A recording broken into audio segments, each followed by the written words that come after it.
We've been working all season about getting better every week, and our last 3 weeks have definitely shown us that the work we're putting in is getting there. There are parts of my game that I would love to be at a higher level right now. We're not seeing the improvement maybe as fast as I'd hoped, but there are parts of the game that are higher than that as well. So, we would like to be a lot more consistent. And I feel like that's where we've got very high end, and yet I think we've had many games where we've been low double digits, and that's not where we want to be. I know the competition in this league is very good, but I believe we've shown in every weekend that we can compete with every team, and we just need to be more consistent. Specifically hitting, I would say we're in a solid B range. If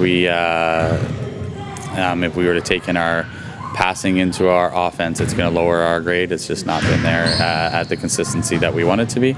But when we are passing well, we are a very tough team to stop. Blocking defensively coming around. So that was our biggest games this past weekend against two of the top 7 offensive players in the conference. And on Friday night, it was easily our best game. As much as we only had 3 stuff blocks, we slowed down, had just a really, really high percentage of positive touches on the ball that made our defense that much better. And so Amy is taking over the barrel roll and continued her spot from last year. And we have 2-3 girls every night in double-digit digs, and I think that speaks volumes to what our blocking is doing. So.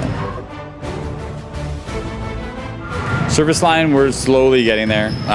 We have a high ace to error ratio, and higher than I would like our errors to be. I mean, at games we've had 17 aces in a match versus Douglas and 18 missed serves in the same game, and so I mean it's a loss of a bit of an advantage there. Even though 1-to-1 is a nice ratio, you lost the advantage, I think, after serving so tough in some games. When we meet our standards, teams are passing low percentage against us, but we have been below our standard on all but 3 nights. So closer, our average is rising every one, and we're up at about 81.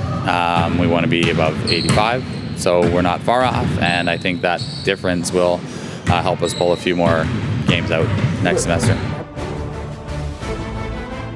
Only one true 5th year in our setter, outstanding leader, Nicole. She was, I think, part of the leadership last year and on the team as well. And but we have excellent leadership. So I have a 3rd year that's leading, and Monique Huber, and then we have a 1st year that was voted in as well, and Kara Williams, and that was done for a reason, so to connect all of the groups together, to have someone in their own year and be able to speak with those players specifically, but each one has done a really good job. And then we've had leaders like a red shirt that just comes out and puts effort out every single practice. And I mean, to have Rena put that in, she was a player last year's team, and just with some work commitments had to red shirt in the first semester here. And the effort she puts into practice has just been, so great for the new players to see and come in, even though she knows she doesn't have an opportunity to play on the weekend. She's not fighting for a spot. She's simply working hard to lead and by example in practice.